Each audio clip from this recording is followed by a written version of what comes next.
ሉጫ ጸጉራቸውን በውሃ ለማራስ የሚወስድባቸው ጊዜ አሳስቧቸው የውሃ አቅርቦት ስርዓቱ እንዲለወጥ ትዕዛዝ ከመስጠት ከፍተኛ ተጽዕኖ ያላቸው አዛውንቱ ፕሬዝዳንት ትራምፕ እንዳላቸው ከፍተኛ ተጽዕኖ ፈጣሪነት እጅጉን ፈልገውት ሊያሳኩት ያልቻሉ አንድ ብርቱ ጉዳይ አለ። ይህም 4 ዓመታትን የደፈነው የሩሲያ ዩክሬን ጦርነት ማስቆም ነው። ጦርነቱን ለማስቆም በተደጋጋሚ የገቡት ቃል ከግቡ ባለመድረሱ ተስፋቸው ተመናምኗል። አንድ እርሳቸው ካልሆኑ በሌሎች አካላት የማይቻል እንደሆነ በርካቶች የሚስማሙበት ነው። ያ ግን ሊሆን አልቻለም። ይህ ፍቱን መላ ያልተገኘለት ጦርነት ቀጣይነት የሚያረጋግጡ ምልክቶችም አሉ። በ4ኛ ዓመቱ የመታሰቢያ በዓል ዋዜማ ሩሲያ በዩክሬን ምድር በድሮን ያደረሰችው ውድመት ያንኑ የሚያረጋግጥ ነው። ይህ ሚሊዮኖች እንደ ቅጠል አርግፎ 4 ዓመታትን ያስቆጠረ ጦርነት ያስከተለውን ጉዳት፣ ተስፋና ስጋቶች በዓለም አቀፍ ትንታኔ ዘገባችን እንመለከተዋለን። አበረ ስሜነ ነኝ።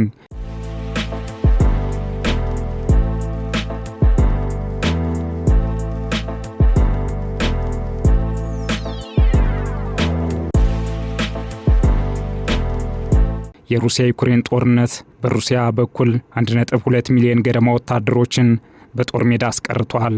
ይህ የሟቾች ቁጥር ከሁለተኛው የዓለም ጦርነት ወዲህ ከተመዘገቡት ሁሉ ትልቁን ቦታ ይይዛል። በዩክሬን ወገን ደግሞ የሟቾቹን ቁጥር ለማግኘት አስቸጋሪ ቢሆንም ከ600 ሺህ በላይ እንደሆነ ይታመናል። ከየካቲት 2022 ጀምሮ የተፈጸመው የመጀመሪያ ጥቃት ለሩሲያ ፈጣን ድል አስገኝቶላታል። እናም ሩሲያ እንደ ከርሰንና ሜሊቶፖል ያሉ ቁልፍ ከተሞችን ጨምሮ ሰፊ የደቡብ አካባቢዎችን በፍጥነት ተቆጣጠራለች። በዩክሬን ደቡብ ምስራቅ ዛፖርዣ ክልል ውስጥ የምትገኘውን ኢነርሆዳርን ለመቆጣጠር ጊዜ አልወሰደባትም። ክልሉ የአውሮፓ ትልቁ የኒውክሌር ኃይል ማመንጫ ጣቢያ በመሆኑ ለሩሲያ ከፍተኛ ጠቀሜታ ያለው፣ ለዩክሬን ደግሞ ከፍተኛ ኪሳራ ነው። ስትራቴጂካዊ ጠቀሜታ ያላት ማሪዮፖል በግንቦት 2022 በሩሲያ እጅ ወድቃለች። በመቀጠልም ሩሲያ በሰሜን ምስራቅ ካርኪቭ ክልልና በኪየቭ ሰሜናዊ ክፍል በሚገኘው ዶባንስ ግዛት ውስጥም ተቆጣጠራለች። በከተማ ዳርቻዋ ለሳምንታት በተደረጉ ጦርነቶች ውስጥ የተሳተፉ በ10 ሺዎች የሚቆጠሩ ወታደሮች አልቀዋል። በአካባቢው የጅምላ መቃብሮች እንዳሉም የሚገልጹ ሪፖርቶች ቀርበዋል። ዩክሬን በወቅቱ በዶባንስ ክልል ውስጥ ችግር ውስጥ ነበረች። በቂ መድፍ ስርዓቶች ቢኖሯትም ወታደሮች የሚተኩሱበት ምንም አይነት ጥይት አልነበራቸውም። ሩሲያ ሙሉ በሙሉ ጥቃት በከፈተች በአንድ ወር ውስጥ ብቻ 27 በመቶ የሚሆነውን የዩክሬን ግዛት መሬት ተቆጣጠራለች። ይህም በአሜሪካ የሚገኘው የጦርነት ጥናት ተቋም ባወጣው ስሌት መሰረት የተረጋገጠ ነው። አሃዛዊ መረጃው ሩሲያ በአውሮፓውያን 2014 በክራይሚያ የተቆጣጠረችውን 7 በመቶ ያካትታል። ነገር ግን ዩክሬን ብዙም ሳይቆይ ውጤታማ የሆነ የመልሶ ማጥቃት ዘመቻ ጀመረች። በሰኔ ወር 2022 ዩክሬን የደረሱት አሜሪካ ሰራሽ ሃይማስ ሮኬቶች በሰሜን ምስራቅ ካርኪቭ የሩሲያ ኃይሎች እንዲያፈገፍጉ ሁኔታዎችን አመቻችተዋል። እስከ መስከረም ወር 2022 ድረስ የኪየቭ ወታደሮች ከካርኪቭ ከተማ በስተምስራቅና በስተደቡብ የሚገኘውን አካባቢ መልሰው ያዙም።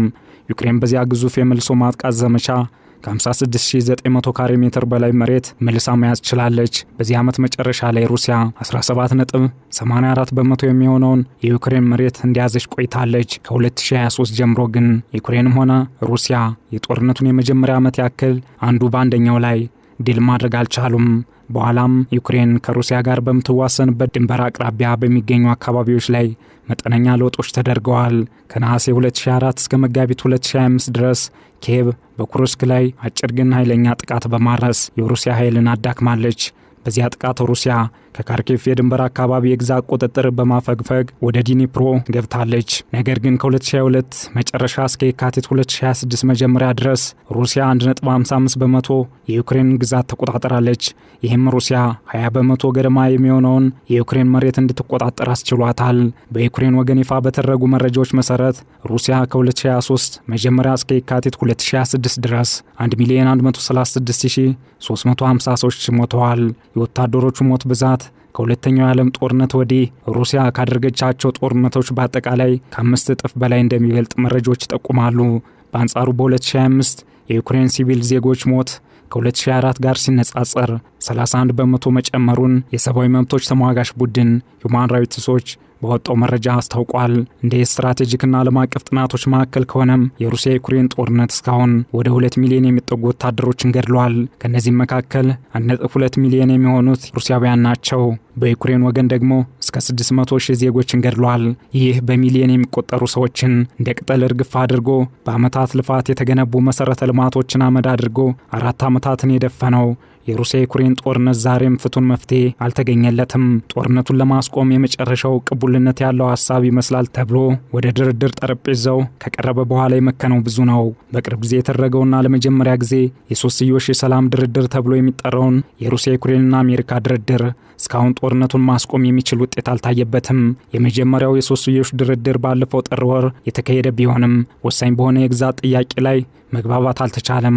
ሞስኮ ኬቭ የዶኔትስክን ክልል 1/5ኛውን ክፍል እንድትሰጥ ጠይቃለች። የዜሌንስኪ አስተዳደር ደግሞ ይህንኑ ለማድረግ ፈቃደኛ አይደለም። ሁለተኛው ዙር የሶስትዮሽ ድርድር በተመሳሳይ የግዛት ጥያቄዎችን ጨምሮ በሩሲያና በዩክሬን መካከል ባልተፈቱ ጉዳዮች ላይ ያተኮረ ነው። ይህ ለሁለት ቀናት በአሜሪካ አደራዳሪነት ዩክሬንና ሩሲያ በተባበሩት አረብ ኤሚሬትስ ውስጥ ያደረጉት ሁለተኛው ዙር ድርድር ጦርነቱን ለማስቆም የሚያስችል ውጤት አልተገኘበትም። ነገር ግን ሁለቱ ወገኖች የጦር እስረኞችን እንዲለዋወጡ አስችሏል። ጦርነቱን ለማስቆም በሰላማዊ ድርድር ውስጥ ከፍተኛ ስራዎች ቢቀሩም የእስረኞች ልውውጥ በዩክሬን ውስጥ ጦርነቱን ለማስቆም የሚደረገውን ጥረት እያደገ መሆኑን ያሳያል። ሶስተኛው ዙር የሶስትዮሽ ድርድር በመጪው ሐሙስና ዓርብ እንደሚካሄድ ባለስልጣናት ጠቁመዋል። ቀድሞ የተደረጉ ድርድሮች ምንም እንኳን በአመርቂ ውጤት ባይታጀቡም በዩክሬን ውስጥ ጦርነቱን ለማስቆም የሚደረገውን ጥረት እያደገ እንደሚገኝ የሚያመላክቱ ናቸው። ጦርነቱን ለማስቆም ከፍተኛ ተስፋ ያለው በሶስትዮሽ ድርድር ውስጥ ነው። በዚህ መንገድ የሚደረገው ድርድር ዘላቂ የተኩስ አቁም ማድረግ ደግሞ ዋነኛ ግብ ነው። ሩሲያ የአውሮፓ ሀገራት ሂደቱን ለማወክና ጣልቃ ለመግባት ሙከራ እንዳደረጉ ቀደም ሲል ያሰማቻቸው ክስ የሚያጎሉ ምልክቶች አሁንም እየታዩ ነው። ከምልክቶቹ መካከል እንግሊዝና ፈረንሳይ ለኬቭ የኒውክሌር መሳሪያዎችን ለማስተላለፍ የያዙት እቅድ መጋለጡ ይጠቀሳል። እንዲህ አይነት እርምጃዎች ተስፋ የተጣለበትን የሶስትዮሽ ድርድር አደጋ ላይ በመጣል ተጠናክሮ ለቀጠለው ጦርነት አቀጣጣይ ቤንዚን ናቸው። ወዲህም የሩሲያ ዩክሬን ጦርነት 4ኛ ዓመት ዋዜማ ላይ ሩሲያ በፈጸመችው ጥቃት የደረሰው የህይወት መጥፋትና የንብረት ውድመት ጦርነቱ ያለውን ቀጣይነት የሚያረጋግጥ ነው። ስጋቱ ከዩክሬን አልፎ ወደ መላው አውሮፓም እየተዛመተ ነው።